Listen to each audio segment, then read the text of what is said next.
Imagine you're offered a choice: receive $100 today or receive $100 1 year from now. Which would you choose? Most people, quite rationally, would prefer to receive the money today.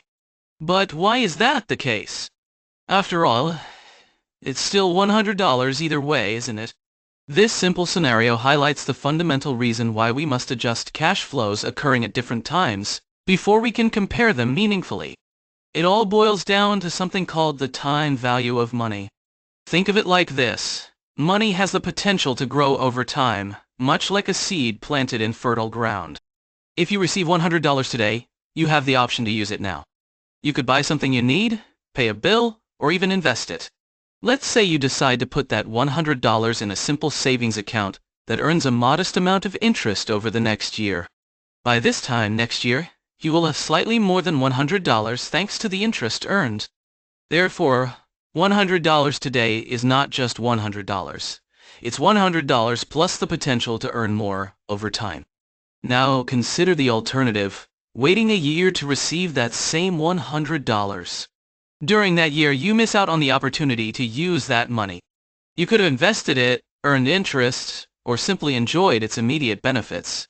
This missed opportunity is a cost.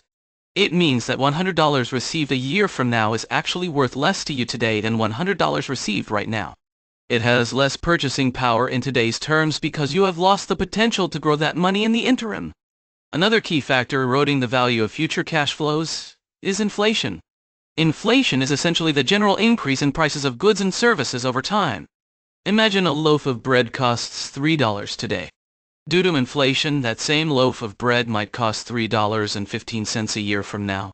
If you receive $100 today, you can buy approximately 33 loaves of bread. However, if you receive $100 a year from now, and assuming the price of bread has increased, you might only be able to buy slightly fewer loaves. Your future $100 simply doesn't stretch as far as $100 does today because its purchasing power has been diminished by inflation.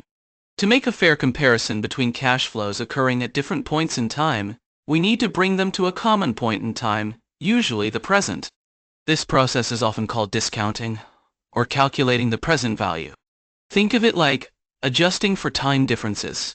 If you wanted to compare the height of a building in feet to the height of a mountain in meters, you first need to convert them to the same unit of measurement, either feet or meters, before you can make a meaningful comparison.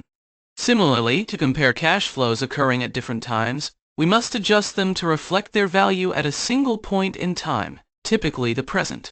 Discounting is the mechanism we use to perform this adjustment. It essentially reverses the process of compounding, which is how money grows over time. Compounding adds interest to an initial amount to calculate its future value.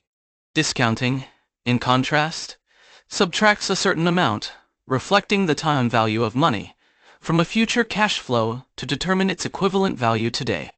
This allows us to directly compare cash flows, regardless of when they occur, on an apples-to-apples basis.